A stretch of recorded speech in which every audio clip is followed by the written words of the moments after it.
إن الحمد لله نحمده ونستعينه ونستهديه ونستنصره ونؤمن به ونتوكل عليه ونعوذ بالله من شرور أنفسنا ومن سيئات أعمالنا من يهده الله سبحانه وتعالى فلا مضل له ومن يضلل فلن تجد له وليا مرشدا فأشهد أن لا إله إلا الله وحده لا شريك له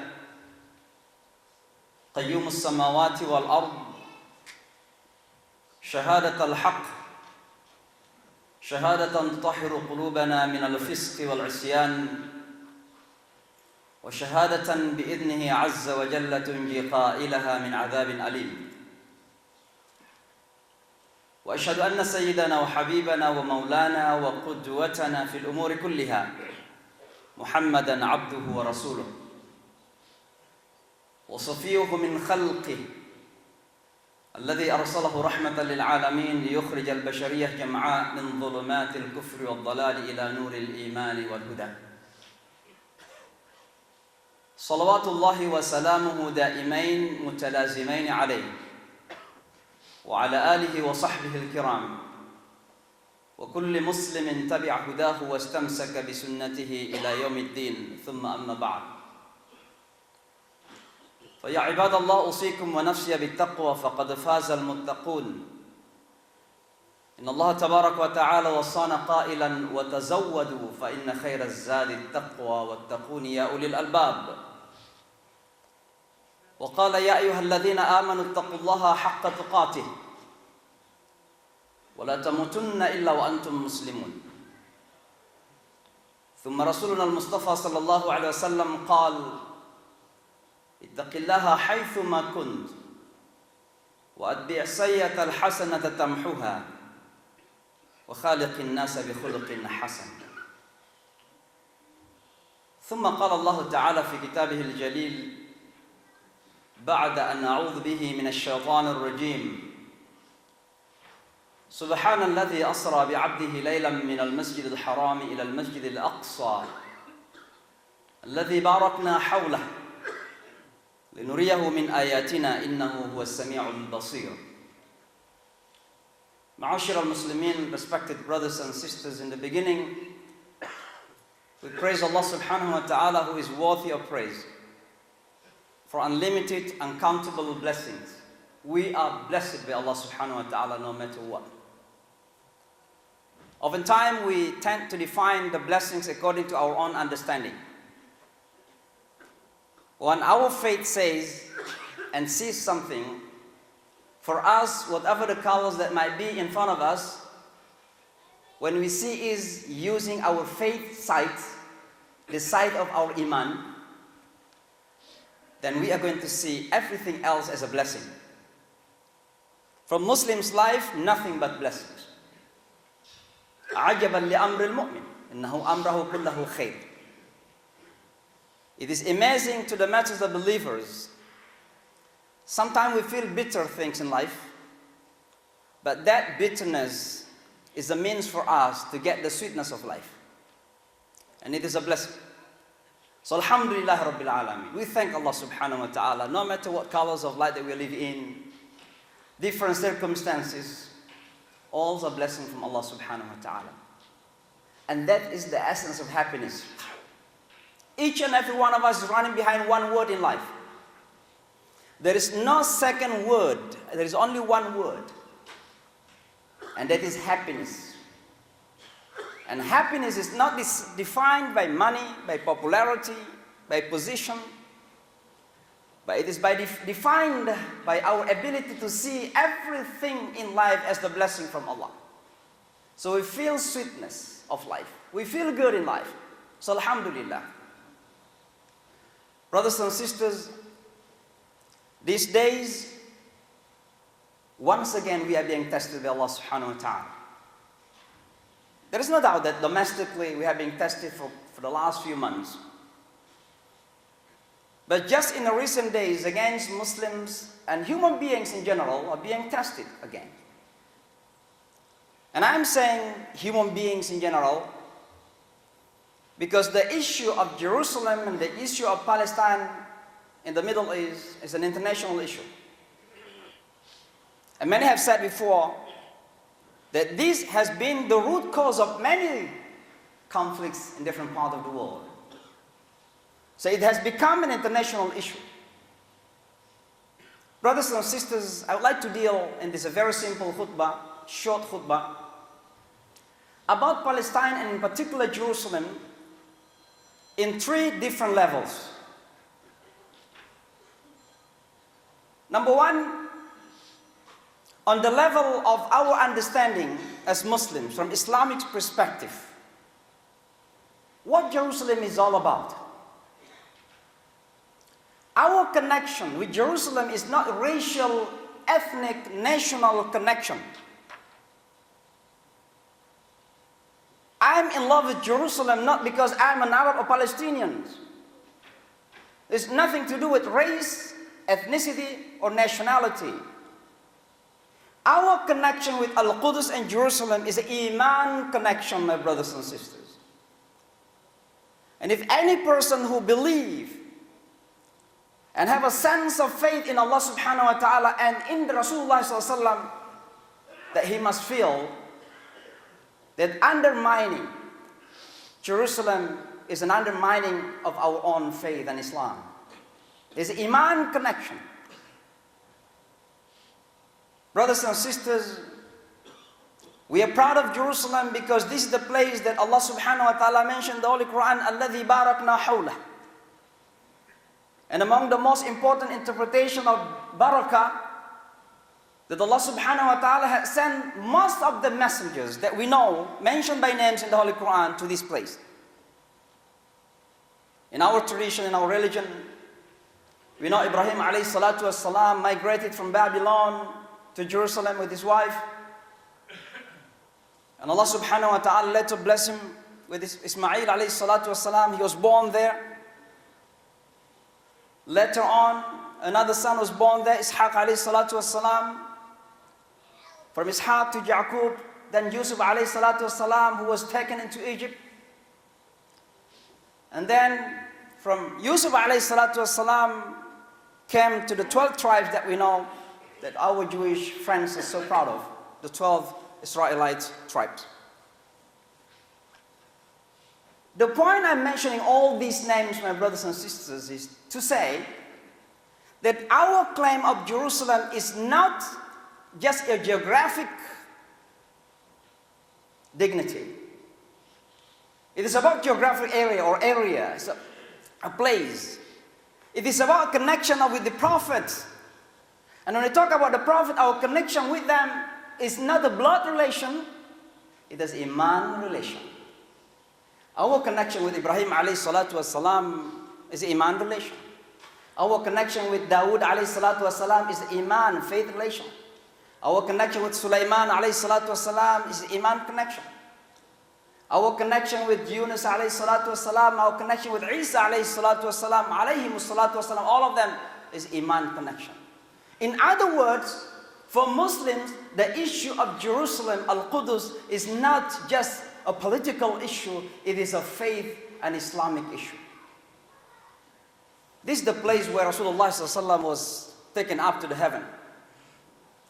Why Allah subhanahu wa ta'ala commanded the angel to bring Rasulullah ﷺ away from Makkah to Jerusalem, then to the heaven, Al-Bayt al-Ma'mur? Rasulullah could do. He could have taken Rasulullah ﷺ from Al-Bayt al-Kaaba al-Musharrafa up to the heaven. Because Al-Bayt al-Ma'mur is the center of the heaven, while Kaaba al-Musharrafa is the center of the earth. He could have taken him from there directly up. But why then he took him to Jerusalem? To teach us that this relation between Islam and Jerusalem is something that cannot be separated. This is the Masra. It's the Ma'raj, the place of Isra wa Mi'raj of Rasulullah sallallahu alaihi wasallam. And that's why later on, Rasulullah sallallahu alaihi wasallam declared, لا تشد الرحال إلا لثلاثة مساجد. There is no intended trip to visit to any mosque in the world, not Darul Quran, not the 96th Street Masjid, no, not Shah Faisal Mosque in Pakistan, no. إِلَّا لِثَلَاثَةِ Masajid. We have to intend to go to these three places, three masajid. Al-Masjid al-Haram bi Makkah al-Mukarramah, Al-Masjid al-Nabawi bil Madinah al-Munawwarah, and certainly Al-Masjid al-Aqsa in Al-Quds or Jerusalem. This is sunnah of Rasulullah sallallahu alaihi wasallam mentioned in one hadith that praying in Masjid al-Aqsa, Allah will reward as such. If you pray in Medina, Allah will give you reward such, and Al-Masjid al-Aqsa. This is the first qibla of the Muslims before Allah permitted Rasulullah to turn his face to Al-Kaaba al-Musharrafah. So again, my brothers and sisters, our connection with Jerusalem, where Al-Masjid al-Aqsa is located, is Iman connection. You may be Pakistanis, you may be Bangladeshis, you may be Africans, or Indonesian, or Asian, or Chinese. If you are Mu'min, then you have to be concerned about Jerusalem. Later on, my brothers and sisters, and the Khilafah Umar, radiallahu anhu, and under the commander of Abu Ubaidah ibn Jarrah, al-Jarrah, Jerusalem falls into the hands of the Muslims. And the Romans at the time knew that any king, it is so difficult to leave the center of his government. So they thought that Umar will not leave Medina to come to Jerusalem to receive the key of the city. So what they said, we can give you the city if your king come here and receive the city by himself. Umar Allahu anhu consulted the Majlis Shura, let's say, those who are senior Sahaba in Medina. Should I go to receive the key? And all seniors of the Sahaba said to him, Ya Amir al-Mu'minin, for any other place you cannot go. But for Jerusalem, you have to go and receive the keys.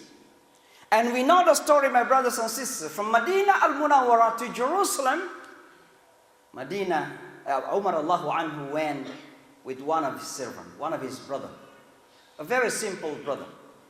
Some people call it servant. And Umar dealt with him. He made a deal.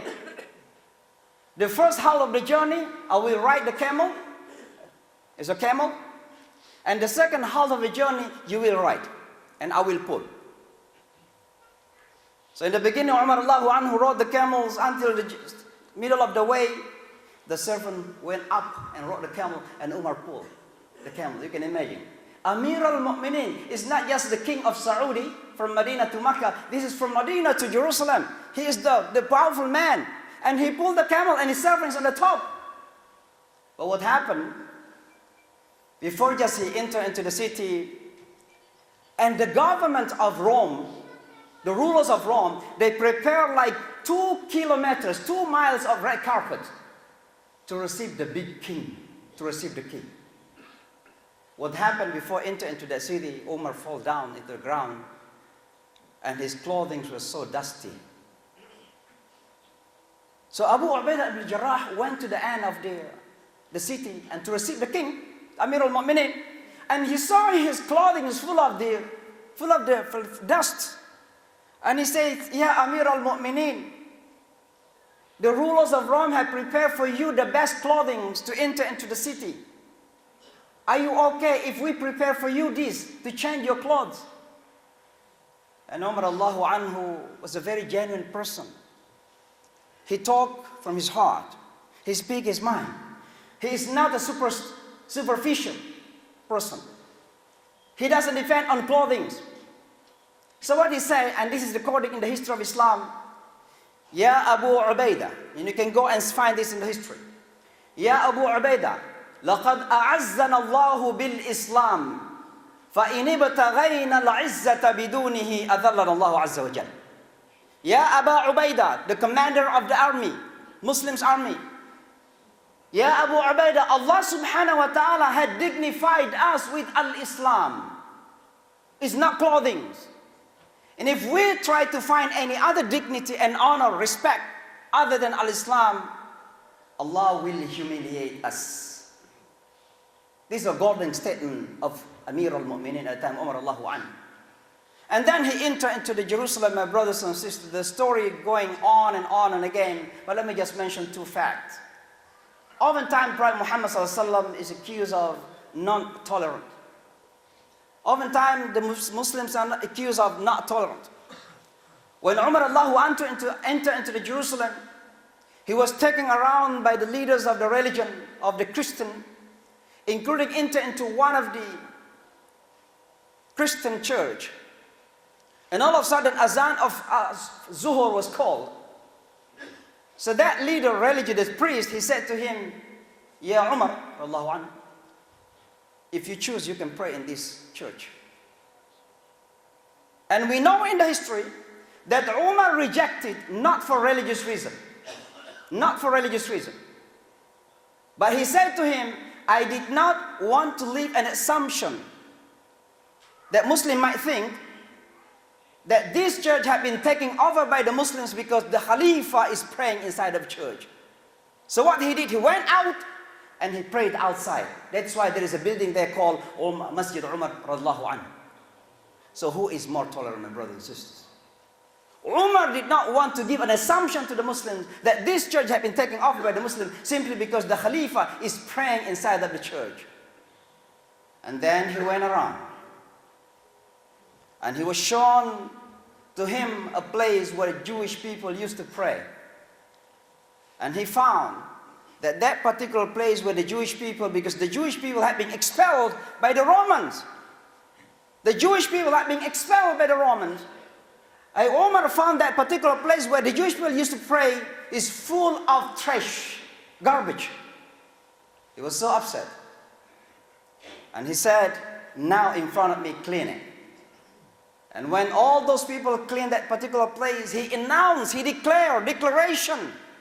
He said, from now on, from today on, the Jewish people have the right to come back and worship here in this place. Who is more tolerant, my brothers and sisters? Islam having accused such not a tolerant religion.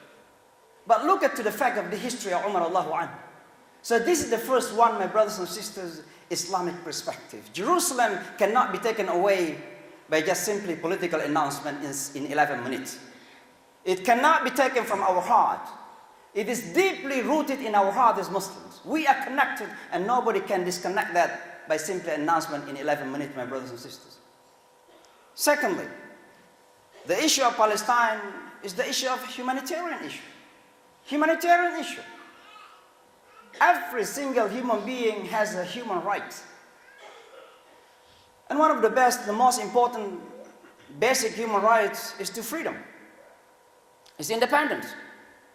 And let me just remind you once again, we Muslims do believe that when we declare Ashhadu an la ilaha illallah, the first one come to mind is that none else can enslave us but the one who created the heavens and the earth, our creator. From the president to the king, down to anybody on the street, no one, including ourselves, can enslave us but the one who created us. That is the meaning of la ilaha illallah. We are freeing ourselves genuinely into just one worship, into just one enslavement, enslaving ourselves into the master of the world, Allah subhanahu wa ta'ala. And that is the meaning of la ilaha illallah. And the Western nations claim that every human being has the basic right to independence and freedom. Now when we talk about Palestine, why then? People are still silent while they are being occupied. They are not given their freedom. They are not given their independence. So what is the basic international human rights that people are talking about around? These are basic humanitarian issues, my brothers and sisters. You can just feed the people, giving them food, feeding them their mouth, but you are enslaved them, taking away their freedom. It doesn't happen, brothers and sisters. That is why Al-Adl in Al-Islam, justice in Islam, is equivalent to the name of Allah subhanahu wa ta'ala. Allah subhanahu wa ta'ala in the Holy Quran called Ar-Rahman Ar-Rahim, Al-Qadir, Al-Khaliq. But when we come to the Adl, he was not Adilun. He was not called Adilun in the Holy Quran. He is called Al-Adl himself. Because undermining justice, undermining Al-Adl, is undermining Allah subhanahu wa ta'ala, who is the just. Brothers and sisters, this is a basic humanitarian issue. And that's why those who are concerned about human rights, they have to open their eyes. And the third one, my brothers, are Muslims Americans. Muslims living in America. This is a basic American issue. This country have tried and is still trying. Within the foreign ministry, State Department, there is what's so-called public diplomacy. And this country is spending millions of dollars sending speakers outside to different countries, including myself. I've been sent to speak about America, that in America you have justice, you have fairness, you have freedom, you have tolerance. And now, with this unilateral decision of the president to declare that this city belongs to this part, is simply unjust and unfair. And that's why this is an American issue. If America is declaring that this country is fair enough, that this country is just enough, it is against the values of America, my brothers and sisters. It's against the constitution of this country. It's against that Americans, people are supposedly to be proud of, that this country is highly upholding what's so-called justice and fairness. So where is the justice to the Palestinian people? Where is the fairness to the Palestinian people? That the United Nations have issued many resolutions. The Security Council of the United Nations had issued many resolutions saying that East Jerusalem is a disputed territorial area. And even some said it belonged to the Palestinian Authority.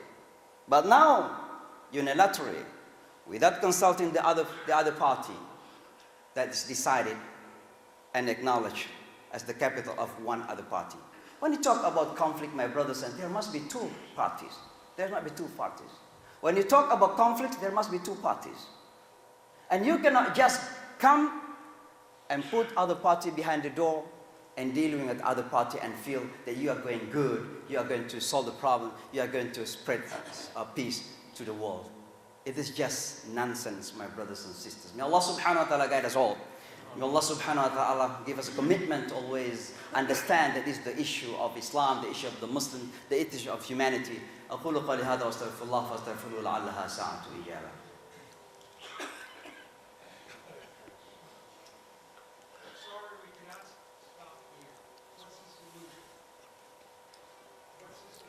الحمد لله رب العالمين والعاقبة للمتقين ولا عدوان إلا على الظالمين وأشهد أن لا إله إلا الله وحده لا شريك له وأشهد أن محمدا عبده ورسوله لا نبي بعده صلى الله تعالى عليه وعلى آله وصحبه أجمعين وبعد.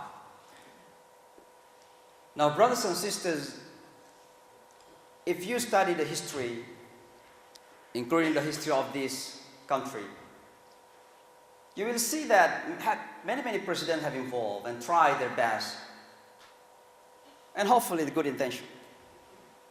From Jimmy Carter, to Bill Clinton, to even George W. Bush, Barack Obama. But none of those had ever claimed Jerusalem as the capital of Israel.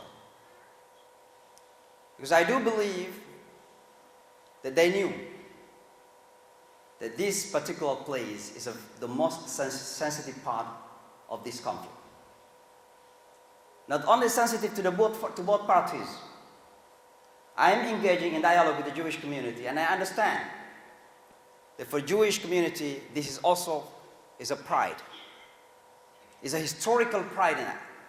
What's so-called a golden temple for them is a dream. As we dream to see the face of the prophet, they dream to see that golden temple.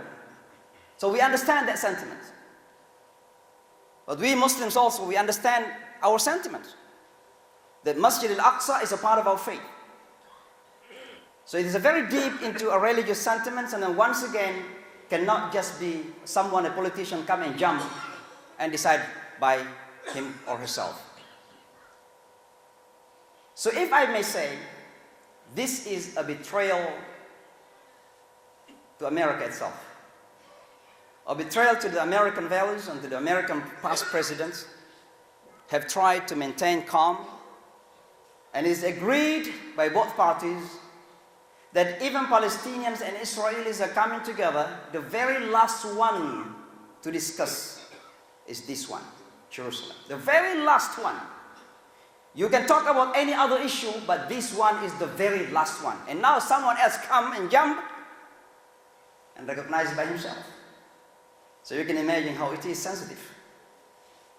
Coming back to the solution that our brother is asking, I think the solution is, alhamdulillah, Muslims look like have considered this as a common platform.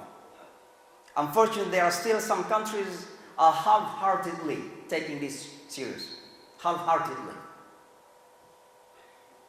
President of Turkey have called for summit. But some countries that I personally consider are so important, their voice can be heard at least, but they send only low level of officials to that summit. It means half-hearted, not serious. Muslims, we have to take this as an opportunity to come together so we can forget different kind of differences that we have, because this is a commonality that Muslims can come together. None that can be solved in terms of the problem of the ummah without ummahs coming together to be united and unite. None. Allah subhanahu wa ta'ala says, أعوذ بالله من الشيطان الرجيم وَاعْتَصِمُوا بِحَبْلِ اللَّهِ جَمِيعًا وَلَا تَفَرَّقُوا. Allah subhanahu wa ta'ala says, إِنَّ اللَّهَ يُحِبُّ الَّذِينَ يُقَاتِلُونَ فِي سَبِيلِهِ صَفًّا كَأَنَّهُمْ بُنْيَانٌ مَرْصُوصٌ. So this is an opportunity for Muslims worldwide to come together and unite. But let me end with this. For Muslim Americans, we have even more bigger opportunity and also responsibility. What I mean, you have your neighbors, you have your local officials. And here in America, we are fortunate enough that we can only be recognized when we voice out our rights. Maybe back home, our original homes, when you voice out your rights, you're going to be jailed tomorrow. But here in America, in order for us to be heard, in order for us to be recognized, then you have to voice out your rights. Say truth, even if it sometimes is bitter and difficult. And that's why tomorrow, inshallah, I'm sure from this center also there will be buses coming. Tomorrow there will be a big rally in Washington, D.C. This is a part of our responsibility. We are going to be asked questions by Allah subhanahu wa ta'ala in the day of judgment, what you have done so far for this particular issue. So may Allah subhanahu wa ta'ala guide us all. May Allah subhanahu wa ta'ala strengthen us. May Allah subhanahu wa ta'ala unite us. And may Allah subhanahu wa ta'ala give nusrat and fath to our brothers and sisters. Allahumma rabbana lakal hamd. Wa laka shukru kama yanbaghi li jalali wajhikal karim wa 'azimi sultanik. Allahumma ansur al-Islam wal muslimin.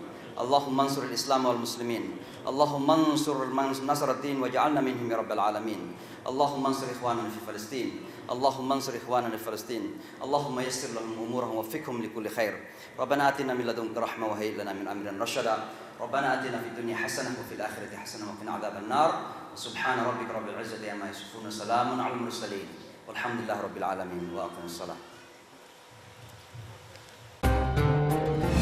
ITV, Call of Peace.